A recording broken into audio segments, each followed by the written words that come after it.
Houve um tempo que falar sobre sexo era proibido, principalmente dentro de casa. Pais e mães evitavam esse tipo de assunto com os filhos, principalmente com as meninas.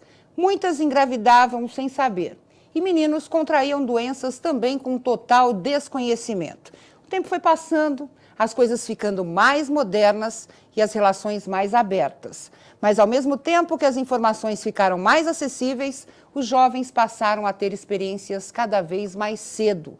E isso também tem um lado negativo: gravidez indesejada e doenças sexualmente transmissíveis. Pesquisas mostram que, mesmo com campanhas de conscientização e a distribuição gratuita de camisinhas, os jovens estão se protegendo menos. E essa realidade não acontece somente aqui, mas em muitos países. Por que isso está acontecendo?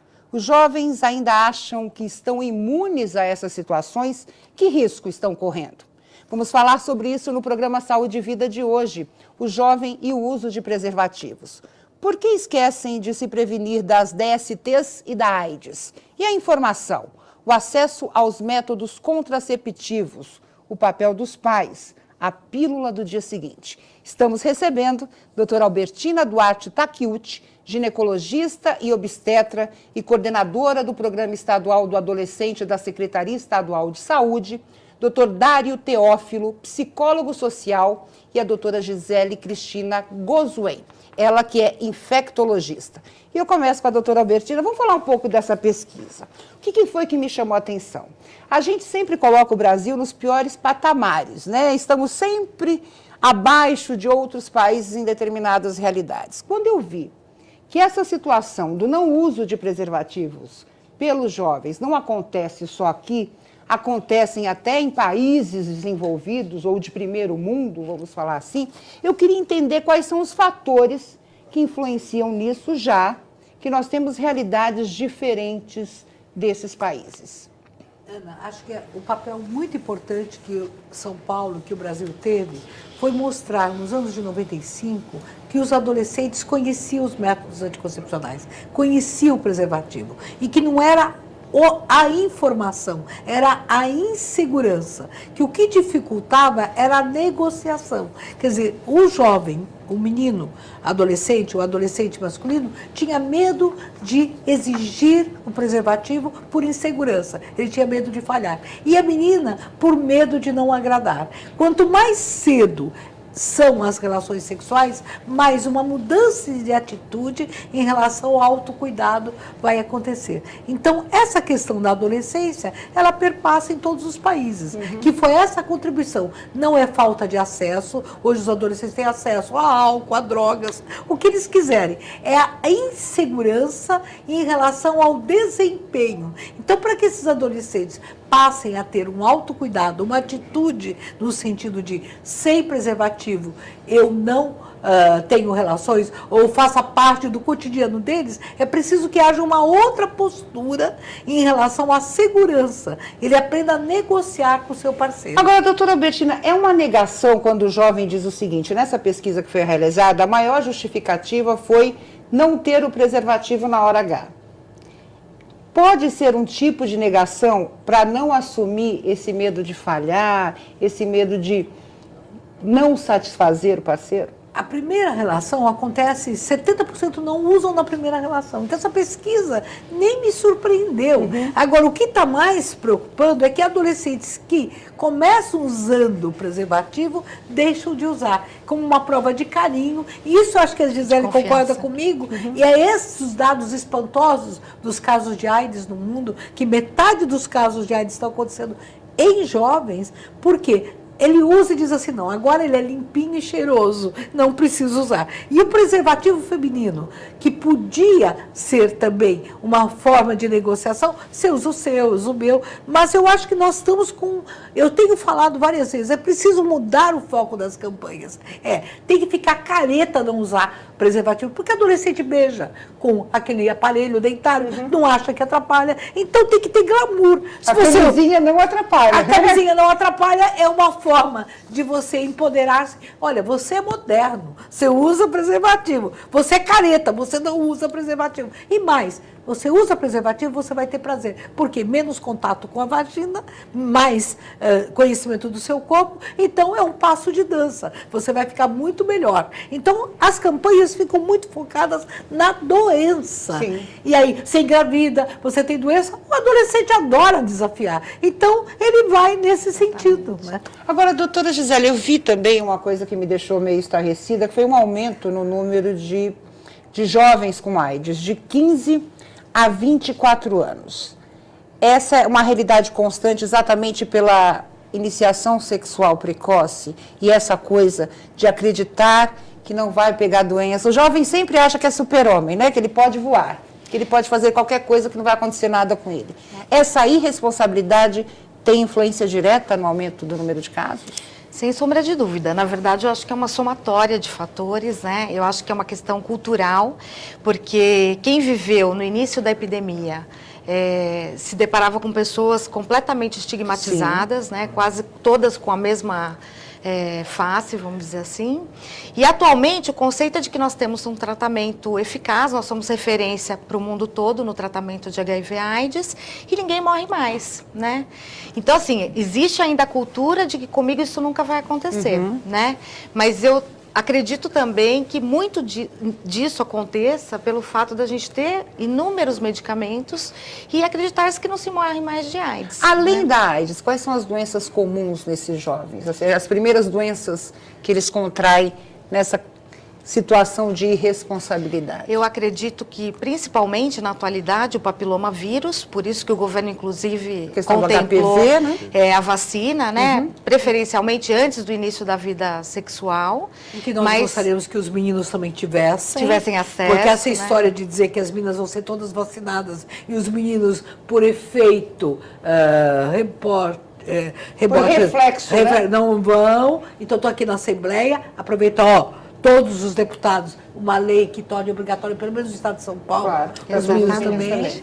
Com certeza, até porque a gente tem que lembrar que o HPV, o fato de se usar o preservativo, ele diminui o risco, mas você não está isento de adquirir essa infecção, porque tem áreas que o preservativo não vai preservar, né? Claro. E se a pessoa estiver infectada, ela pode transmitir. A gente tem visto também um aumento absurdo nos casos de sífilis, inclusive de pessoas vivendo com HIV/AIDS, que em tese, né, nós imaginávamos que utilizassem preservativo em todas as suas relações sexuais, seja sexo oral, anal ou vaginal, né? E as outras, gonorreia, clamídia, todas as outras estão voltando com força total, muito provavelmente por conta do não uso do preservativo. Doutor Dário, esses jovens continuam não se preparando para o início da vida sexual? Porque existe a coisa da falta do diálogo, mas a gente vive uma outra realidade, né? A gente tem internet, redes sociais. Eu me lembro quando eu era adolescente, a gente respondia um questionário, né, na escola, seu nome, endereço, que cor que você mais gosta, acho que vocês passaram por isso. E sempre tinha aquela pergunta assim, você é virgem? E a gente nem sabia o que era virgindade à época. Então muita menina respondia não, como se fosse uma coisa diferente, fosse ao contrário daquilo ruim, que se estivesse questionando. E a gente vê ainda meninas com muitas dúvidas. Isso mudou ou é feio assumir que você não sabe? Eu entendo que a fase da adolescência é uma fase de recriação e afirmação da identidade pessoal a partir do que se vive no grupo, né, nos grupos de referência. Então, é muito comum os adolescentes pertencerem a tribos, a identidades muito fortes, né? E a gente vê, assim, acho que isso sempre foi, né? A questão do comportamento em relação ao preservativo, ele envolve várias situações e que a gente chama de possibilidades de vulnerabilidade e que acabam passando pela nossa vida, às vezes, como um todo. Por exemplo, tem uma pesquisadora que ela fez um doutorado na USP de Ribeirão Preto e ela estudou o mito do amor romântico nas relações de mulheres, né? Isso nos adolescentes é um comportamento muito comum, a questão do amor, né, da pessoa ideal da vida dela, a pessoa da minha vida, né? Então, teve na pesquisa... É a questão do primeiro amor, né? A questão do primeiro, ou do segundo, ou do terceiro, mas que às vezes que impacta, né, na nossa vida.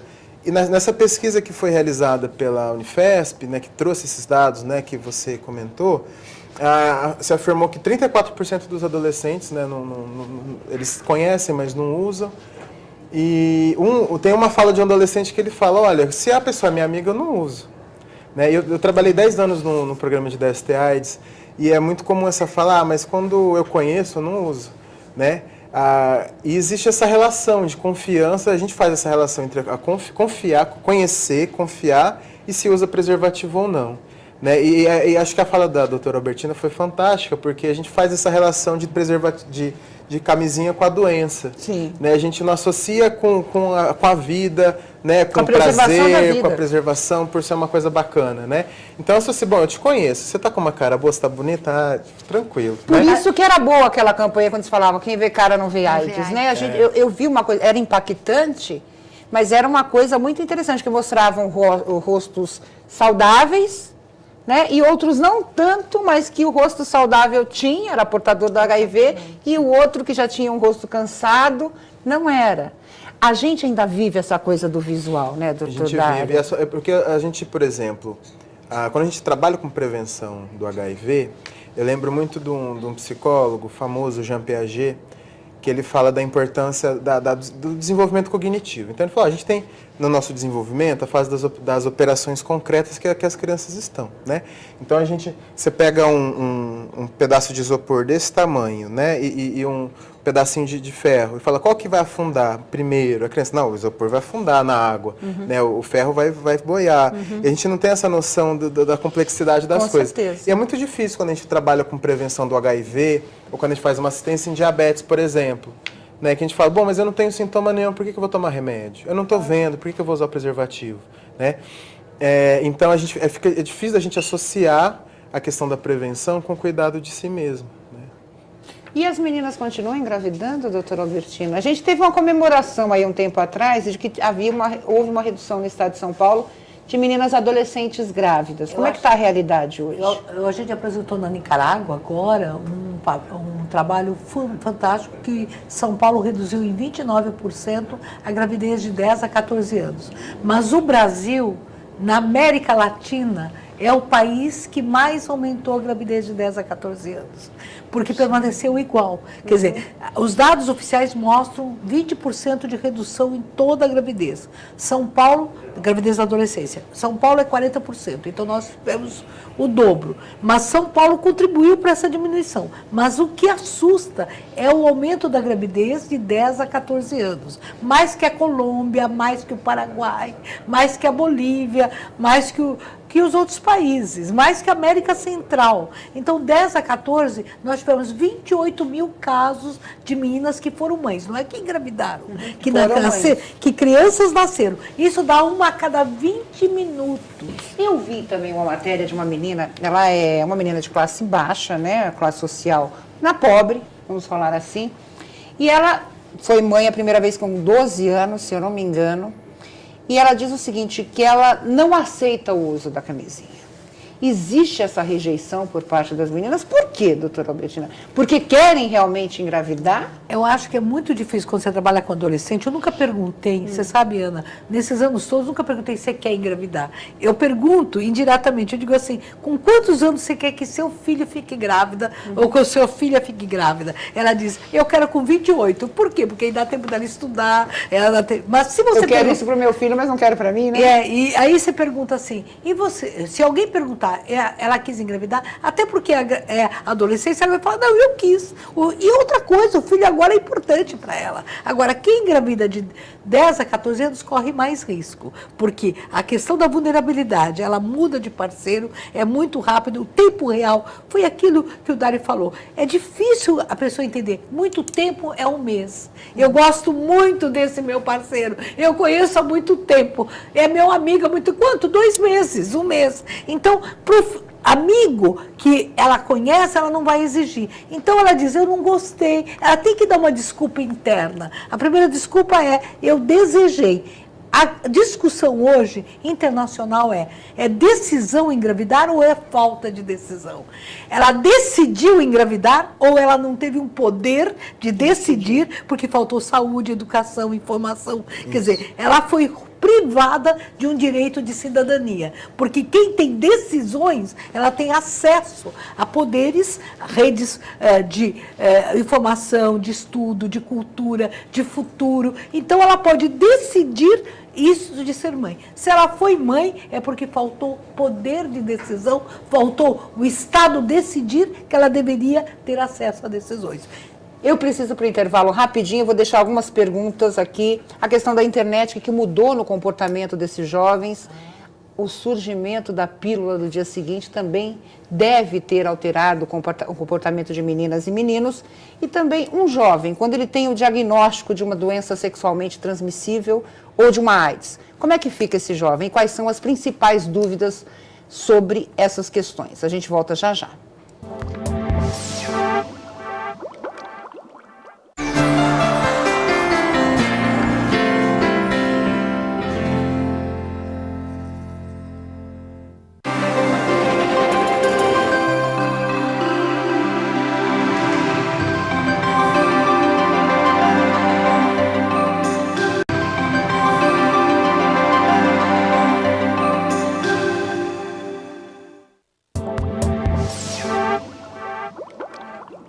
Voltamos com Saúde e Vida, hoje falando sobre o jovem e a vida sexual desses meninos e meninas. Eu deixei alguns assuntos para a gente abordar nesse bloco.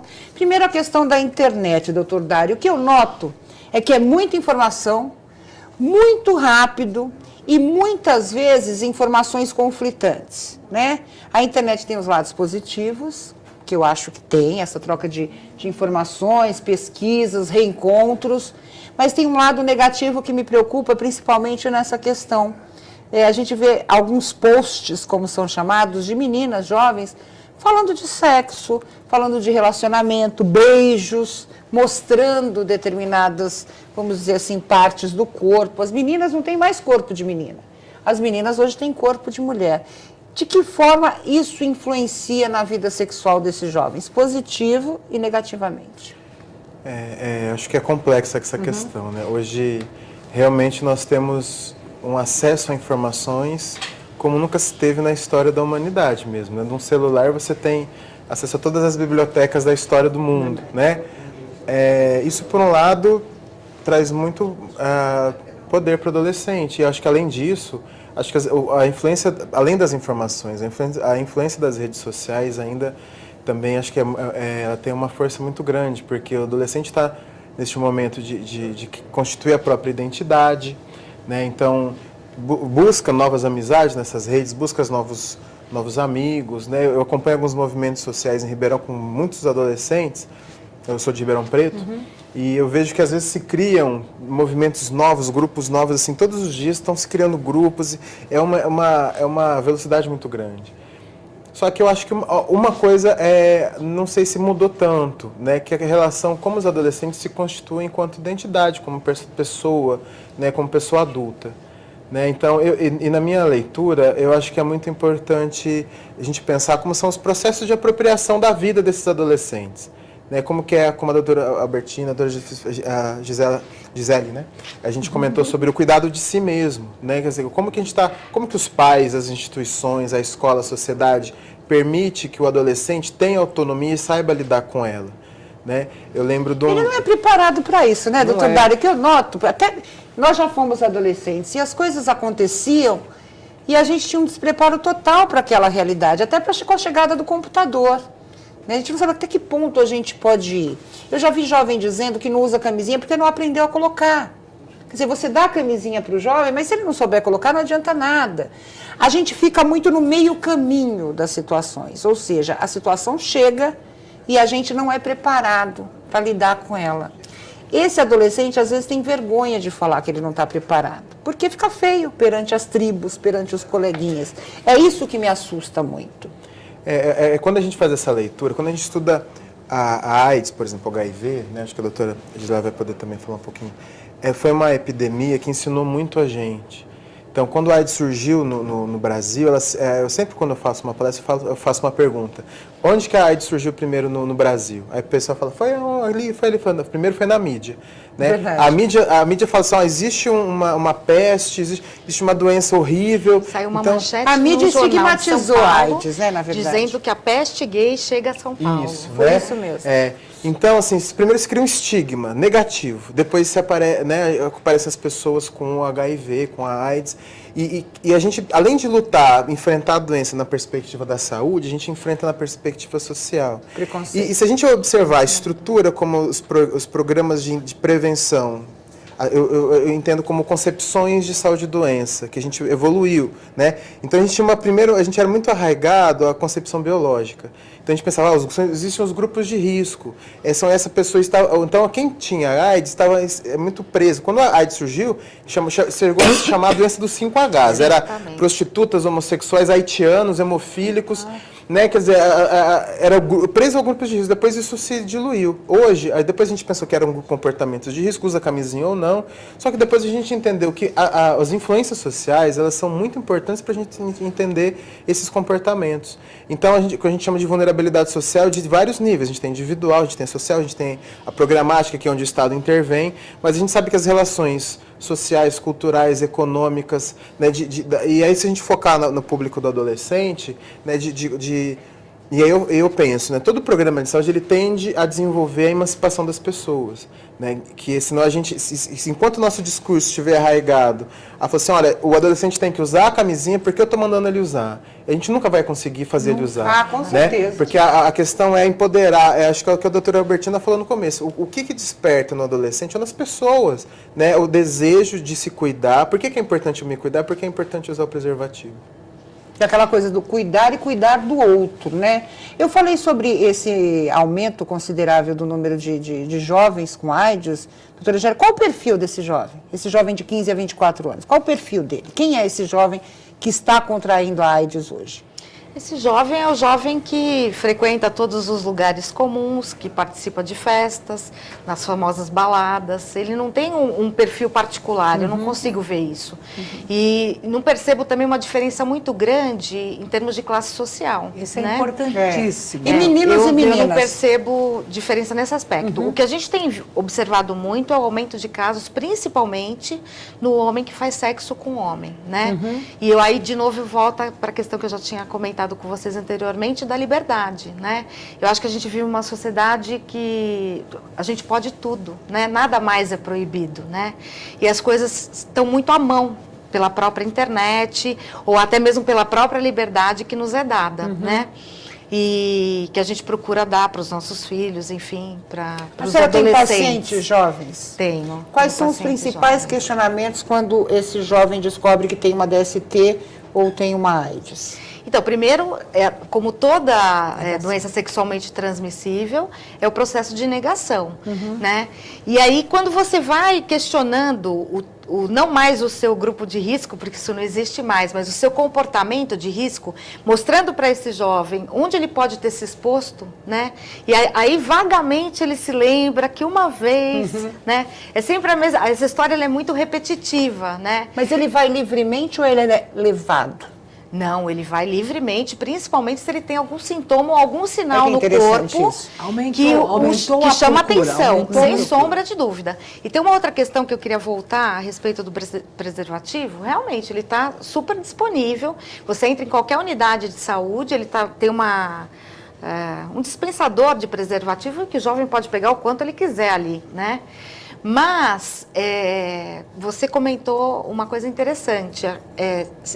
O preservativo está ali. Será que ele sabe usar? Será que alguém chegou para ele um dia e explicou como é que usa? Porque a gente tem muito esse discurso. Vergonha de perguntar. Agora eu queria e a gente tem muito esse discurso, claro, né? De use o preservativo, usa, mas ninguém chegou e te ensinou a usar. Eu queria lembrar Será uma que está certo? Será que não está? Por que estoura? Por que rompe esse preservativo? O que ele tem que fazer quando isso acontece? Exatamente. Nos anos 50, as mulheres usavam absorventes, não usavam toalhinhas. E houve toda uma campanha dos absorventes nas escolas, explicando tudo. E foi uma mudança radical. Durante séculos, as mulheres a usar absorventes. E o que eu vejo? Eu vejo no Japão e em alguns países que aumentaram o uso dos preservativos, as escolas usando uma técnica de colocar.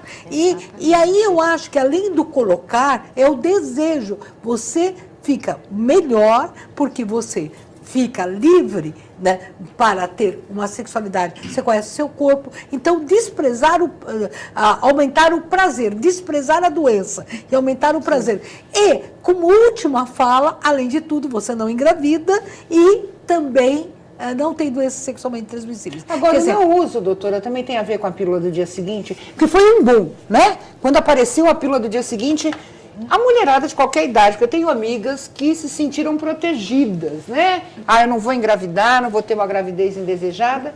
E, ao mesmo tempo, a gente vê essa coisa de não se importar com o uso do preservativo quando ele é usado somente para evitar a gravidez, no caso. Quer dizer, na verdade, o uso do preservativo, o não uso do preservativo, feminilizou as doenças. A AIDS foi feminilizada, porque no início eram 80 homens para uma mulher, e hoje nós temos relações de 2 homens para uma mulher, e na adolescência, 1 para 1. Quer dizer, a menina adolescente com 14... Hoje, a AIDS é feminina e adolescente, feminina, porque essa que foi. E HPV, nós temos hoje, cada 4 mulheres adolescentes têm vida sexual, 25%, uma tem HPV. Então, hoje, as doenças sexualmente transmissíveis estão vitimizando a mulher. E a mulher não tem o poder de poder negociar o uso do preservativo. Ele não quer usar, eu também não gosto. E não consegue ter glamour no preservativo feminino. Exatamente. Porque a mulher pode sair do mesmo jeito que ela sai, com absorvente interno. Mas assusta o preservativo feminino, né? Acho que teria que criar um preservativo que não assustasse. Eu vi. Não, eu como mulher, olhando aquilo. A apresentação podia ser glamurosa. Não, é isso que eu ia comentar. Eu acho que a porque é uma apresentação coisa do preservativo, né? seja masculino ou feminino, uma coisa que eu sempre comento em aula, né? Hoje em dia a gente tem preservativos para todos os gostos e bolsos, né? Coloridos, com sabores. Então, eu acho que uma forma de seduzir esse jovem seria mostrar para ele o quanto a brincadeira do preservativo, entre aspas, poderia ser sedutora. Claro. Né? E não, mais uma vez, chamando atenção para a questão da doença, né? Porque às vezes essa pessoa, esse jovem, ele nem está preocupado se ele vai adoecer ou não, porque ele tem aquela questão de que comigo nunca vai acontecer. E o Acontece Japão com tem meu um índice vizinho, baixo, com meu né? amigo, mas o Japão comigo tem um não índice acontece. baixo de gravidez, um índice baixo de uso de pílula anticoncepcional, tal forma que eles estão até questionando. Mas é uma coisa mais educacional, o HPV é cultural, então nós podemos mudar nas escolas que tem tanto acesso. Então, uma das discussões, não adianta colocar uma máquina de preservativo na escola, tem que colocar a máquina na cabeça. Exatamente. E tem que mudar. Eu acho que o preservativo tem que ficar tão careta, não usar, tipo assim, olha, bullying, ele não usa preservativo. Eu acho que a gente tem que glamourizar. Eu também acho. Tem glamour. Agora, de repente, fica todo mundo, eu uso. Aí você fala, você usou da última vez? Não sei. Mas a pílula do dia seguinte não atrapalhou esse processo? Porque ela chegou sem informação também? Atrapalhou, sim. E hoje a mulher quem usa a pílula do dia seguinte como uma magia, primeiro que ela falha 15 vezes mais. Então, ninguém disse que a pílula do dia seguinte tem falha de 15 vezes. Eu estou atendendo um monte de pré-natais de mulheres que tomaram a pílula do dia seguinte. Filhos da pílula do dia seguinte. Quer dizer, Exatamente. 15% Absurdo, falha 15 vezes mais. Então, a pílula ficou, olha, engorda usar a pílula, né? A pílula do dia seguinte é mágica. Então, a pílula do dia seguinte, e ficou novamente vitimizando a mulher. Porque ninguém chegou falando, se você usa a pílula do dia seguinte, você engravida mais e você pode ficar doente. E o homem sempre, quer dizer, é uma relação de gênero a questão do uso de do preservativo. E a gente tem uma outra realidade também. Os jovens estão bebendo mais cedo, os jovens estão ficando depressivos também mais cedo, ansiosos. O doutor Dário pode falar sobre isso. E isso influencia diretamente na sexualidade, né? Indiscutivelmente. Influencia. Ainda retomando, né? A questão dessa fase, é uma fase de descobertas, né? E de afirmação da própria personalidade, né? Às vezes a sexualidade pode também ser como se fosse uma fuga, né? De questões não resolvidas, mas em relação... É uma forma também dessa afirmação, né? Quando você fala da depressão, eu não sei se realmente isso é uma coisa nova, né? Se a gente pegar os nossos avós, era tão comum se casar com 12, 13 anos, não sei, de ouvir, eu nunca peguei nenhum estudo, nunca parei para estudar isso, né? Porque no fundo as coisas não mudaram tanto, elas ficaram mais abertas, na verdade, né? Sim. Mais claras, Eu mais sinto que existe escancaradas. hoje o processo de educação hoje é menos repressivo, né? Menos repressor. E acho que isso aí a gente acaba podendo manifestar alguns sentimentos, né, dessas questões, né? Mas acho que o que impacta nesse sentido é, por exemplo, são as perspectivas, acho que do que a doutora Albertina comentou, né, em relação tanto à perspectiva de diálogo em casa. Você tinha até feito uma questão no começo do programa, por que é tão difícil os pais conversarem com os adolescentes, né? Então, eu sempre lembro disso de um psicanalista fantástico, que é o Winnicott. Então, ele fala, né, que, enfim, ele tem no livro Privação e Delinquência, no prefácio ele faz uma citação do Shakespeare. Então ele fala que, olha, o Shakespeare fala quando ele fala dos adolescentes e dos jovens, ele fala assim, é uma fase que a gente quebra tudo, a gente desrespeita as leis, a gente faz um regaço. Só que aí o Winnicott fala assim, olha, existe um detalhe nessa citação que o Shakespeare ele define essa fase de tal idade a tal idade. Eu não vou lembrar agora se é dos 17 aos 23, mais ou menos, se é dos 13 aos 23. Mas o Winnicott fala que isso acaba, que é uma fase, né? E que dá importância da gente reconhecer isso e que os pais naturalmente vão ter dificuldade de conversar isso com os filhos, porque é uma fase que o adolescente ele precisa fazer um embate da imagem dos pais para poder se reforçar. Então, por isso que as famílias, né, de certa forma, precisam de ter ajuda, né, em relação... E acho que a instituição da escola é estratégica para discutir. Acho que o que a doutora Albertina falou assim embaixo. É estratégica para poder influenciar, ajudar na perspectiva de uma prevenção. Não só as DSTs, porque eu acho que a gente tem que prevenir a vida, o cuidado, o cuidado da dengue, se põe água parada não, da saúde. Mas é na perspectiva do adolescente entender que se ele está cuidando da sua própria autonomia, a consequência disso vem usar o preservativo, fazer essas questões. Eu tenho uma filha de 17 anos, eu sempre falo para ela o seguinte, cuidado, porque a vida é muito maior do que vocês acham, né? Eles querem fazer tudo ao mesmo tempo, o mais rápido possível, esquecendo que a vida tem várias fases. E no próximo bloco a gente vai falar sobre que mecanismos utilizar para abrir, né, a cabecinha desse adolescente aí com relação à responsabilidade, a se cuidar, a preservar a vida. A gente volta já já.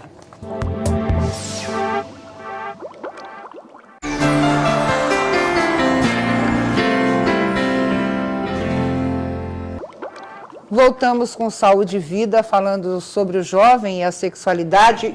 E eu deixei aqui uma pergunta para os meus convidados pensarem durante o intervalo sobre que mecanismos utilizar para a gente mudar esse número negativo que a gente tem hoje, não só do aumento dos casos de DSTs e AIDS nos jovens, mas a gravidez indesejada, a questão da responsabilidade, a paternidade responsável.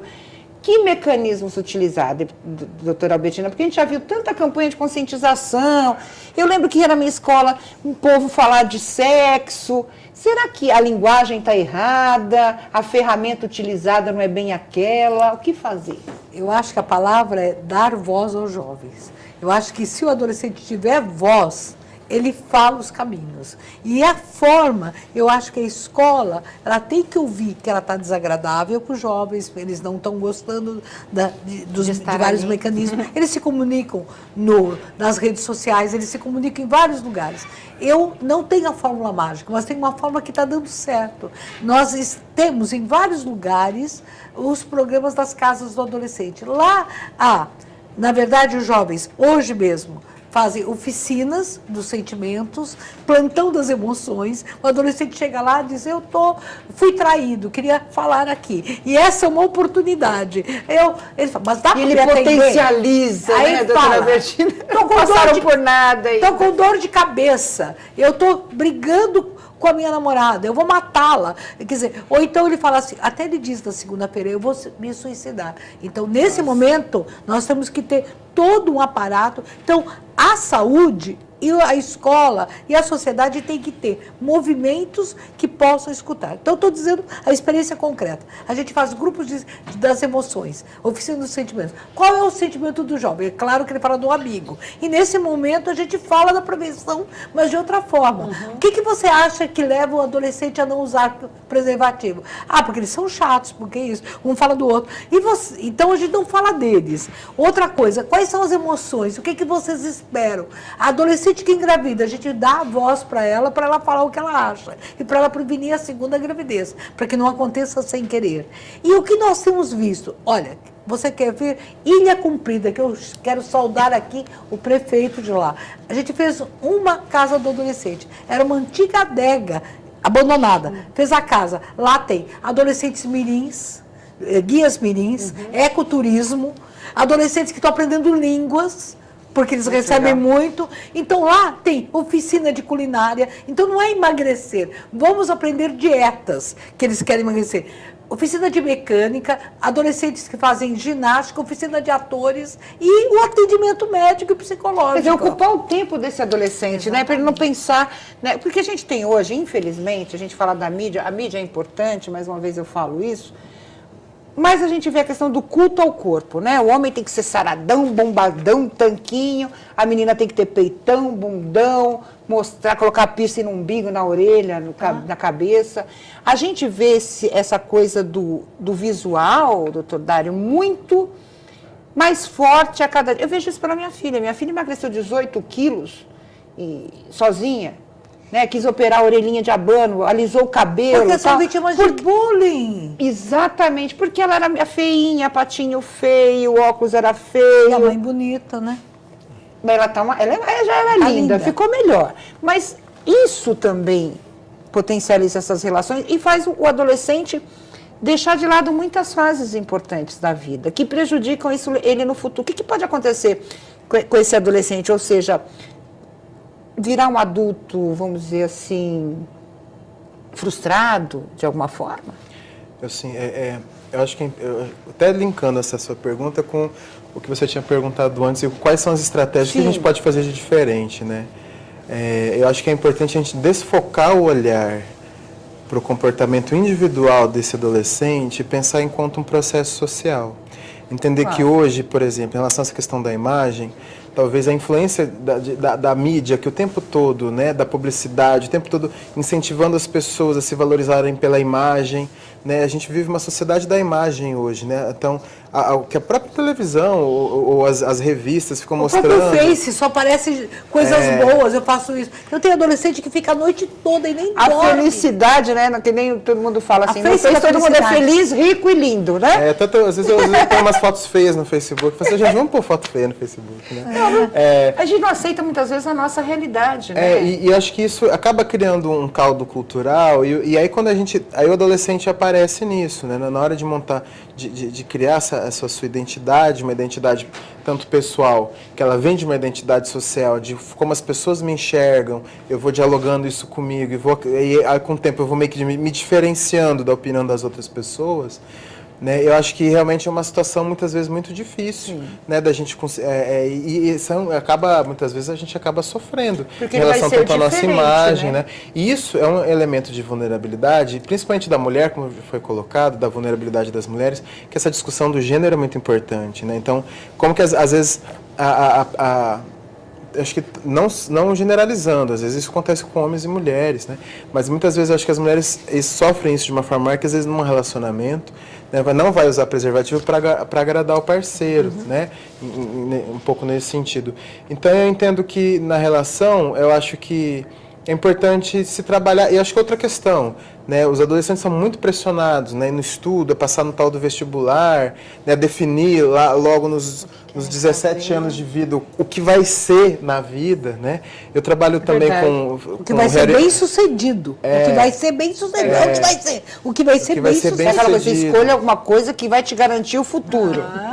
Né? Não é o que você quer fazer. Eu trabalhei com reorientação de carreira, e você vê pessoas de 30, 40 que ainda não sabem o que querem fazer da vida e que isso pode acontecer, né? Aí já é mais difícil, né? Não, é comum, às vezes a gente fica sempre num processo de rever, só que essa ideia de você tem que definir a sua vida, então é muita pressão. Eu acho que essa questão do adolescente cada vez ter mais essa atitude de pressa do agora, será que é do adolescente? Será que a gente, como sociedade, impõe isso, né, no que o adolescente vive? Né, que ele tem que viver, que ele tem que isso, tem que aquilo, tem que fazer um monte de curso, porque o tempo vai passar e depois tem que trabalhar. Então, são pressões que às vezes a gente questionar em cada relação, né, sem generalizar, mas pensar em cada relação, como que isso está tentando enxergar o adolescente um pouco mais, de uma forma mais ampla, né, entendendo aquilo como o futuro de um homem, o futuro de uma mulher, como diria Machado de Assis, né? A criança é o pai do homem, né? Então, assim, pensando na potencialidade dessa pessoa e vendo qual que é o contexto que ela está inserida, a gente muitas vezes vai conseguir relacionar situações de contextos de conflito com conflitos individuais pessoais. E tem aquele questionamento, né? Por que fulano tem isso, por que não tem? A informação, essas coisas das redes sociais, quando você vê uma amiguinha viajando para a Disney, aí você não vai, você tem situações que você precisa ter controle desse adolescente, principalmente o pai e a mãe. E como é que fica esse pai e essa mãe, doutora Gisele, quando descobre que seu filho jovem tem uma doença grave? Nesse caso, uma DST ou uma AIDS. Qual deve ser o papel dessa família? Então, essa é uma situação bastante complicada. Muitas vezes até mais complicada do que dar o apoio em termos de diagnóstico para o adolescente, né? Porque os pais, nesse momento, eles se deparam com uma situação de culpa, né? Onde foi que eu errei, né? Eu larguei, né? Exatamente. E não raro, esse casal acaba entrando num processo de agressão múltipla, né? E uma relação que parecia anteriormente super estável, desestabiliza por conta dessa doença. Mas o tratamento responde melhor num adolescente do que numa pessoa mais velha ou não é a mesma coisa? Não, eu não acredito que seja a mesma coisa, não. Justamente por conta desses conflitos todos que essa fase da vida nos traz, né? E a questão de você ter que assumir uma responsabilidade que talvez você não esteja preparado para assumir, né? Eu comento sempre que, assim, às vezes nós adultos temos dificuldade para completar um curso de antibiótico, por exemplo, né? Fazer o tratamento. Para no meio. Eu melhorei, eu parei. Verdade. Agora, você imagina um jovem com toda a instabilidade, né? Própria da idade. O tempo real, ter né? essa responsabilidade de se policiar para não esquecer nenhuma dose, para tomar um remédio que, em princípio, pode ser para a vida toda, né? Ou até que se descubra a cura, no caso de uma doença que não tem cura. Agora, eu queria voltar ele um pouco... esconde muito também, né? Por causa do próprio ciclo que ele vive. Sem sombra de Meu dúvida. Deus. É uma coisa muito reservada à própria família. E ninguém pode saber. E esse ninguém é assim, a família que eu quero dizer é pai, mãe, às vezes nem os irmãos da própria casa têm conhecimento da doença, né? Agora, voltando um pouco na questão da sexualidade, eu acho que a gente vive num mundo acelerado para todo mundo, não é só para adolescente. Né? A gente vive correndo, mas a gente não sabe para onde que a gente está indo, mas a gente corre, né? E 24 horas se tornou muito pouco tempo, na verdade, né? E a questão da sexualidade, você comentou sobre a importância da escola, né?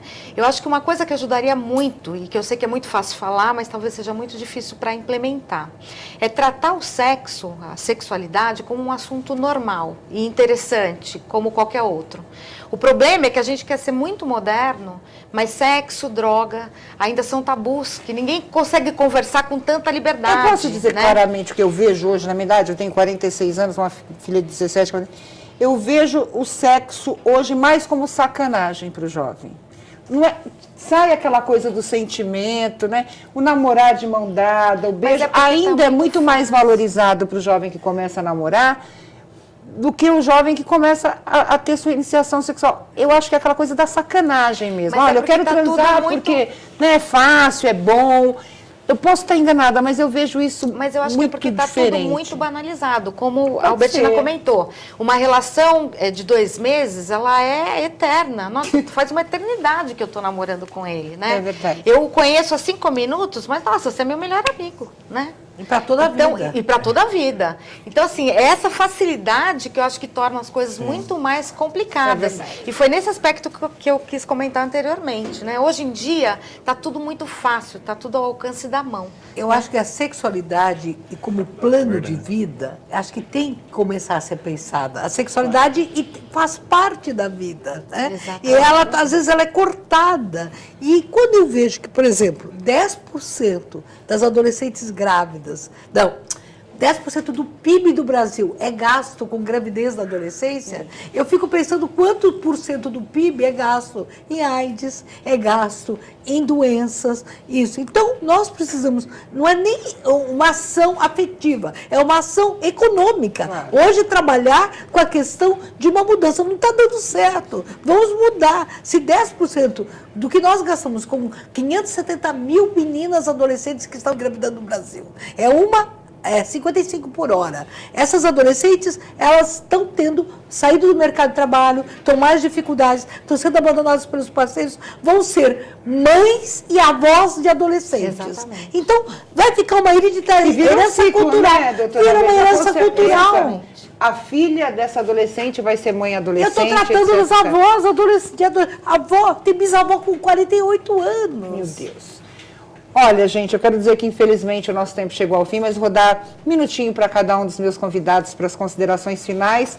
Eu acho que o principal conselho que eu dou como mãe é converse com seus filhos, tente pelo menos. Eu sei que é difícil, mas a gente tem que pelo menos manter ou tentar manter esse diálogo. Doutora Gisele, muito obrigada ao seu recado final. Então, eu queria dizer uma coisa que eu também já comentei aqui num dos intervalos, né? Da importância da família assumir a responsabilidade pela educação dos seus filhos e não deixando isso só a cargo da escola, né? Porque, como a Albertina comentou, infelizmente, hoje em dia, os pais acabam terceirizando a educação dos pais e transferindo essa responsabilidade que deveria começar em casa para que seja feita apenas na escola. E eu acredito, eu também sou mãe, eu acredito piamente que se meu filho conseguir ver em mim, no pai dele, um amigo, né, uma pessoa com quem ele possa conversar, ele tem a liberdade para tirar as dúvidas, para adquirir conhecimento, vai ser melhor. E a gente tem um agravante, né? A gente ainda vive num país machista, extremamente machista. Doutor Dário, também seu recado final. Que eu acho também que é importante da gente comentar que, em termos de prevenção, né, para as DSTs e AIDS, acho que um elemento tão importante quanto a camisinha, ou na minha opinião, às vezes mais importante, é a testagem para as DST AIDS, né? Que acho que, e no Sistema Único de Saúde, eu sou militante do SUS, eu acho que no SUS é um processo de educação, que a gente conversa, avalia caso a caso.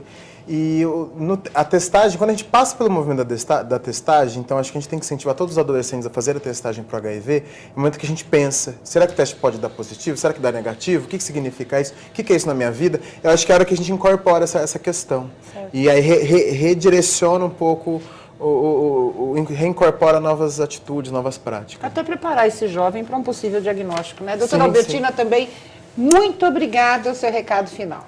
Eu acho que está faltando olhar. Isso que o adolescente fala, olhar o adolescente e ouvir. Eu acho que nós não estamos ouvindo coletivamente, nem escutando, nem olhando. A professora, o pai, a mãe, separado ou não separado, a família tem que olhar o adolescente. Não ficar policiando e nem só dizendo, faça isso, faça aquilo. Ouvir. E dizer, eu te amo, filho, eu te amo, filha. Faltou amor. 51 vezes eu te amo é uma boa ideia. Eu quero agradecer mais uma vez, doutora Gisele, doutor Dário, doutora Albertina. Quero agradecer a você. O programa Saúde e Vida vai ficando por aqui. Nós temos um encontro logo, logo. Eu espero você. Até mais.